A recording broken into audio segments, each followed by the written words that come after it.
Saya Ghazaliah daripada Ganimi Agency.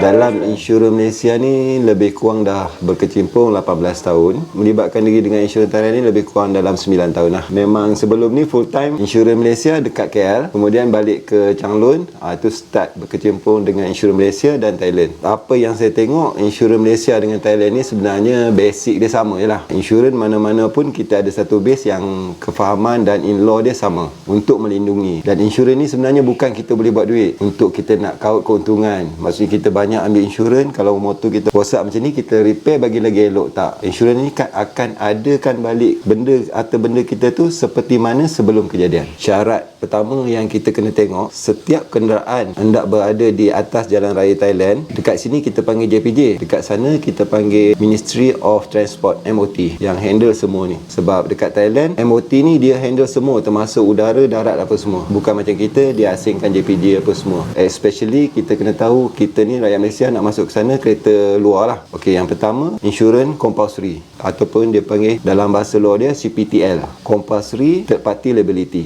Umum yang kita faham sepatutnya liability tu dia tanggung segala third party, tetapi di Thailand tak, undang-undang dia berbeza sikit sebab dia lebih tumpukan kepada rakyat dia. Compulsory yang kita panggil ni ataupun orang Thailand panggil porobo, dia cover body injury saja. Itu belum melibatkan harta benda lah. Apa yang diperlukan apabila kenderaan kat sana, pertama compulsory insurance lah. Yang kedua TM2, form declare kenderaan. Mula-mula kita kena declare kenderaan kita di immigration, kemudian kita declare di custom, itu yang kita panggil custom form. Tiga-tiga ni kena complete untuk sebuah kenderaan luar berada di atas jalan raya Thailand. Compulsory yang kita duk bayar, yang kita rasa mungkin setengah orang berkata mahal, setengah orang kata murah. Yang belas ringgit tu mungkin sebelum Covid. Dulu kita ada Siam City, Asia Insurance. Tempoh pelindungan dia singkat, 9 hari, ada yang 7 hari. Kita dapat yang belas tu. Tapi bila ekonomi dia orang pun bermula selepas Covid ni, Siam City dia dah tak boleh jual insurans di selatan Thailand. Dia cuma boleh jual di utara Thailand saja, disebabkan Covid punya coverage waktu kes Covid terjadi lah. Macam Asia Insurance terus tutup. Sekarang ni timbul insurans baru yang saya bawa lah, Thai Paibun dan RVP. RVP specialist untuk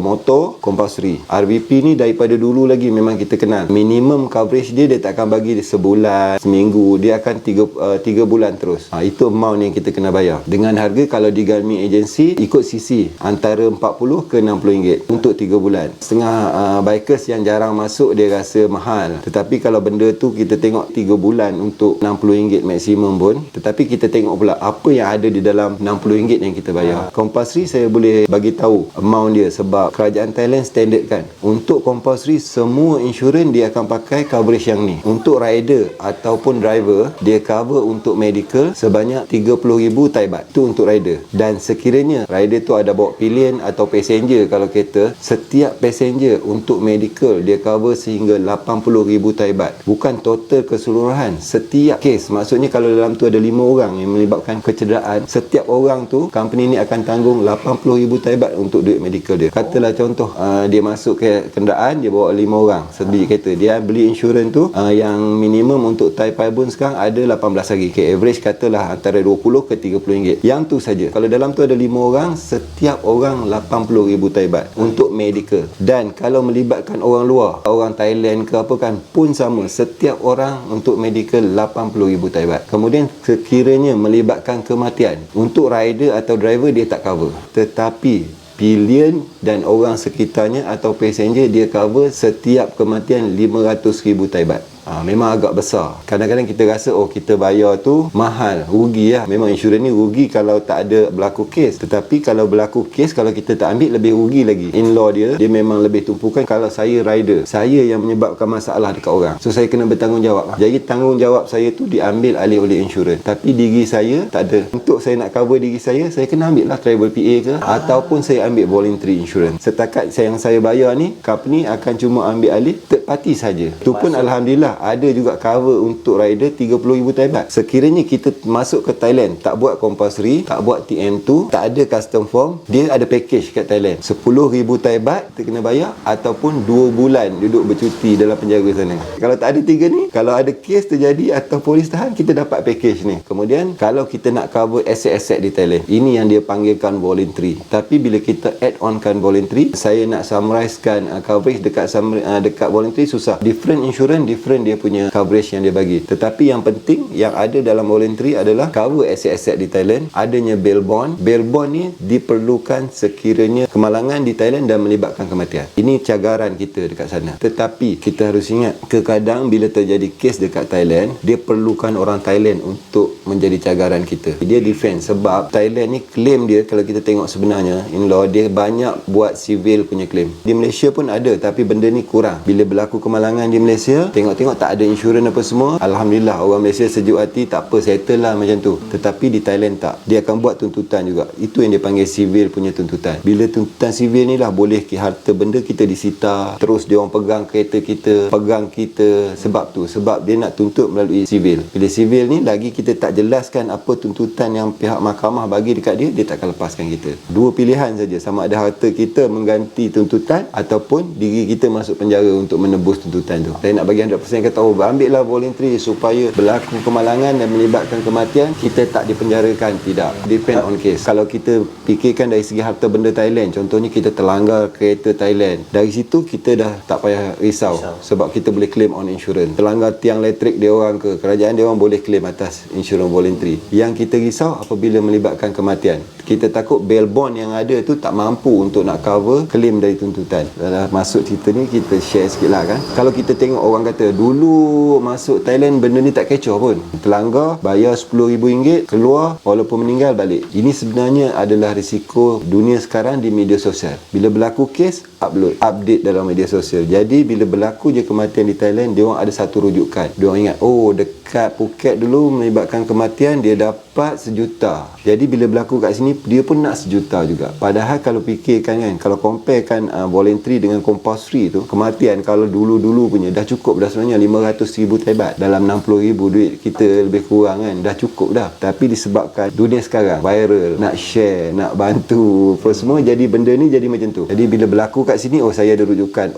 dulu berlaku dekat sana dapat RM1,000,000, jadi saya pun nak RM1,000,000. Civil tak fake, dia buat tuntutan dulu, mahkamah akan nilaikan berapa dia patut dapat, dan pihak lawyer dia orang selalu akan menekan maksima yang boleh. Kebanyakannya lah kes di Thailand ni Alhamdulillah settle luar ni banyak yang dia orang terima. Tapi biar kita kena cara lah, jangan kita tunjuk kita punya ego, hebatnya kita, jadi itu dia orang pun takkan tolak ansur Maksudnya kalau tak ada voluntary tu, katalah dia perlukan bail bond sampai RM500,000 ke RM600,000, di situ dah ada. Ini kita dah perlukan duit jaga, perlu cari orang lagi dalam keadaan yang susah. Untuk voluntary sekarang ni yang ada di Ghanimi Agency lah, motor kita ada 2 bulan minimum, dan kalau di Ghanimi lebih kurang anggaran dalam RM270. Kalau kirakan kita ada bajet, memang saya recommend lah. Benda ni kalau kita tengok dalam TV pernah dikata benda ni subjektif atas orang. Kita nak ambil voluntary saja, compulsory saja ke, compulsory dengan voluntary ke, kita extend 101 kenderaan kita ke, semua tu itu atas kita lah. Tapi sekiranya tanya saya, mungkin orang boleh kata saya di bidang insurans, jual insurans, jadi saya memang kata perlulah kan. Tapi ikhlas saya kata untuk memudahkan urusan, better ambil. Kita ambil, kita siapkan diri kita dulu. Jadi macam saya lah, saya bila bercakap macam ni sebenarnya lagi risiko. Saya sendiri masuk Thailand, saya akan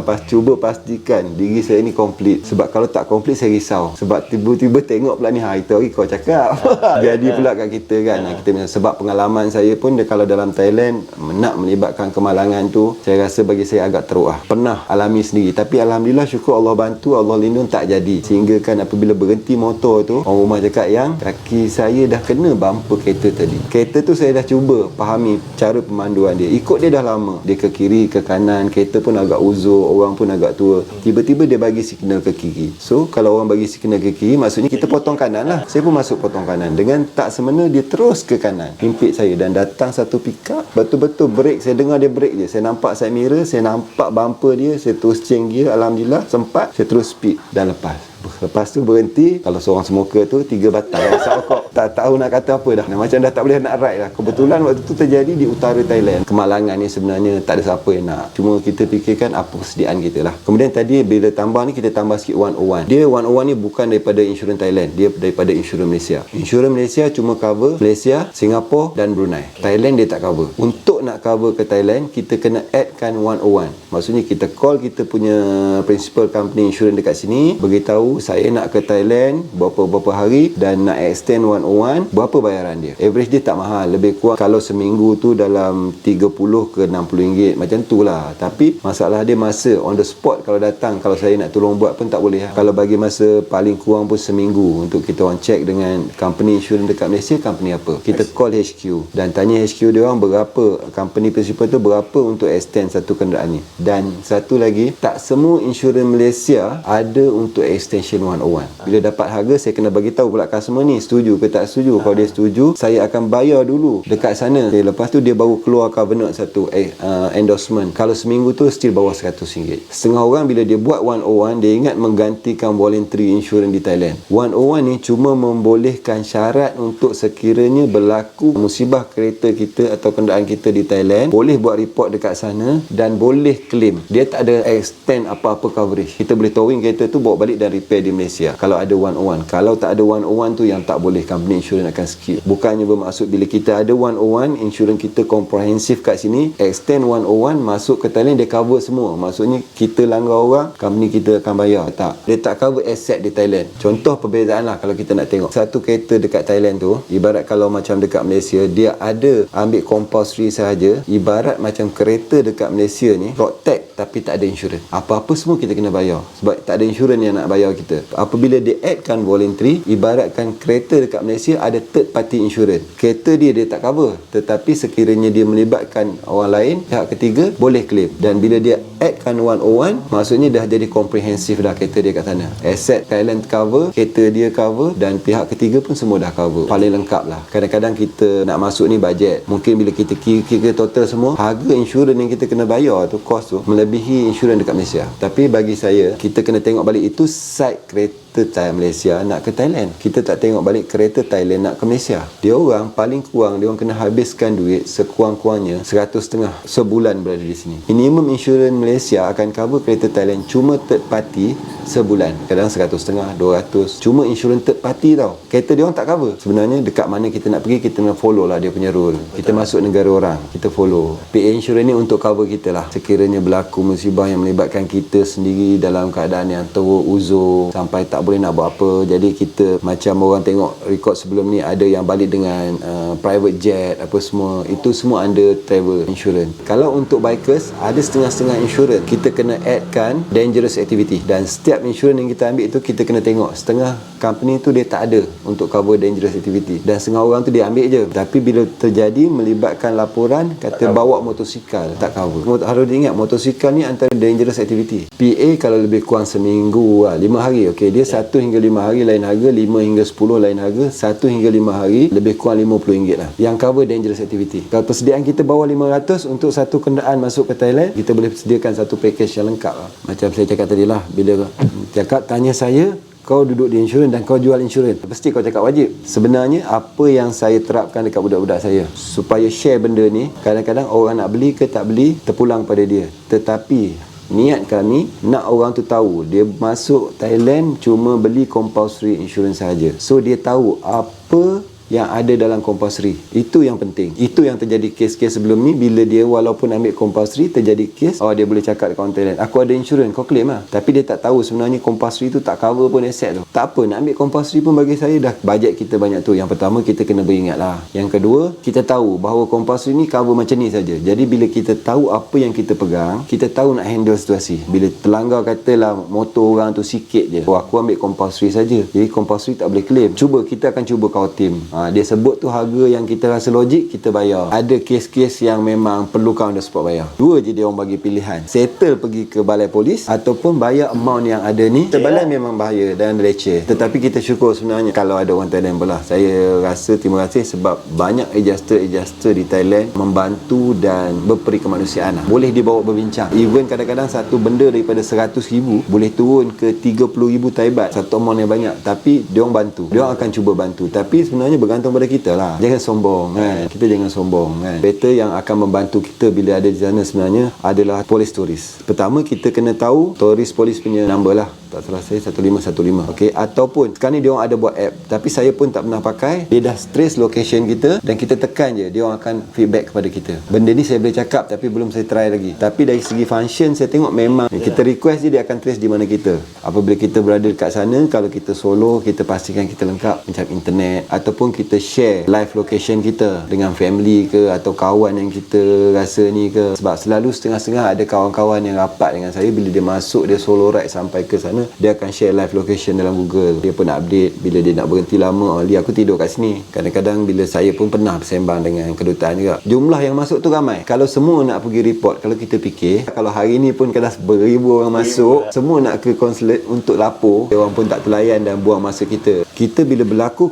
kemalangan dekat Thailand, ada setengah-setengah family push konsulat untuk settle, untuk bantu. Tetapi sebenarnya konsulat di sana pun, dia orang pun limit, dia orang punya power. Dia orang di negara orang. Dia orang bukan boleh pergi ke aku nak keluarkan orang ni. Tak boleh, dia orang tak boleh. Dia orang kena ikut flow negara tu juga. Jadi kadang-kadang ada rintihan lah daripada sahabat-sahabat kita kat konsulat kan. Dia orang tak faham. Telefon dekat konsulat marah-marah. Kononnya macam konsulat biar tak. Sebenarnya konsulat tak. Dia orang selalu membantu. Even kadang-kadang tu kita perlu surat translate. Malam pun kita minta. Kalau boleh buat, dia akan buat. Pengalaman yang sebelumnya, dia akan tolong. Apa yang boleh, dia akan bantu semaksimum yang boleh. Tapi kadang-kadang kita, bila kita dah puas sangat, kita faham lah. Orang tu bila hati dah luka, kau minta kat aku, office hour lah. Orang konsulat kata, dia orang ni sebenarnya dia kata bang, saya ni dekat sini macam jabatan kebajikan je sebenarnya lah. Bukan tak ada power, ada power, tapi dia orang kena melalui saluran. Dia orang bukan boleh override polis Thailand. Kalau kerajaan Thailand kata dia ni kena bicarakan, konsulat tak boleh tahan. Bergantung pada kita, macam mana kita pergi hadapi dia. Bawa diri kita. Kalau kita pergi tu dah datang melawan dia, tunjuk sikap ego kita. So dia pun ada ego. Hang dekat negara aku kot. Apa-apa walaupun benda tu sebenarnya on law kita dah menang, tapi kita masih still macam kita minta tolong. Sebab tu orang kata selalu berlaku je kemalangan dekat Thailand, confirm kereta Malaysia salah. Sebab apa? Saya ni bukanlah nak membela Thailand tapi situasi dia macam tu selalunya. Tapi kita kena tengok situasi. Tapi padahal kalau kita minta tolong baik-baik apa semua, alhamdulillah banyak pun kes yang dia orang tolong. Lepas tu kalau bikers yang baru nak ride dalam Thailand ni, kalau malam tu dapat elak-elak. Sebab malam ni di highway kalau kita lalu, kita boleh tengok kadang-kadang lori bersembang atas lori pun ada. Kenderaan berat Thailand banyak, kalau kita perasan dia orang banyak bawa sebelah kanan. Jalan sebelah kanan ni cantik, dia orang berat. Jadi kita nak potong-potong je lah belah kiri kan. Pemandu-pemandu kat Thailand ni sebenarnya santai je. Dia relax, dia bawa tenang, cool. Dia tak kisah pun. Sebab tu dia orang punya style. Dia orang nak masuk simpang, dia orang akan masuk je. Budaya dia orang memandu orang macam tu. Selalunya yang kalut lah orang Malaysia. Saya sendirilah, saya kata diri saya tu kan yang bawa. Kadang-kadang bila saya bawa kat sana, saya bawa laju saya, banyak je kereta Thailand aku potong. Pada minyak-minyak Block TV yang menggunakan khidmat Ghanim Agency, saya ucapkan ribuan terima kasih lah. Kerana selepas cap share, alhamdulillah banyak lah yang datang jadi refer, minta bantuan lah apa semua kan. Alhamdulillah, terima kasih. Tetapi satulah, Block TV dia ada level dia. Okey, jangan mengharapkan Ghanim Agency ni level yang tinggi lah. Saya takut, saya tahu orang datang ni mengharapkan sesuatu yang tinggi. Tapi kami di Ghanim ni bukanlah yang terbaik, tetapi kami akan cuba bagi terbaik yang kami mampu. Itu sahaja. Beli insurans tak semestinya lah dekat saya, dekat mana pun boleh, tapi kita kena pastikan bahawa insurans yang kita beli tu adalah valid lah. Kes-kes yang dulu sebelum Covid tu banyaklah kes-kes insurans yang orang kata tak valid lah apa semua kan. Selepas Covid ni saya rasa benda ni dah berkurang banyak. Alhamdulillah. Semua dah online. Maksudnya ejen tu kena key in sendiri dah dalam portal company-company insurans Thailand. Dulu tak. Dulu kita cuma submit, orang tulis tangan kosong. Dan kita tak tahu, kadang-kadang tu pihak kedai dekat sini bayar dekat ejen. Kita belum tahu ejen tu submit ke company. Orang akan tuduh ejen tu lah. Orang tak tahu siapa pihak yang belakang ejen tu kan. Orang akan kata blame ejen lah. Sekiranya ada apa-apa yang salah info daripada saya tadi, mana ada pihak yang boleh betulkan, silalah kongsi. InsyaAllah tak semua yang saya tahu, mungkin pemahaman saya salah, tapi saya harap saya alu-alukan lah orang datang betulkan kalau ada salah lah, insyaAllah. Okey. Terima kasih. Okey, baik, sama. Terima kasih Kat.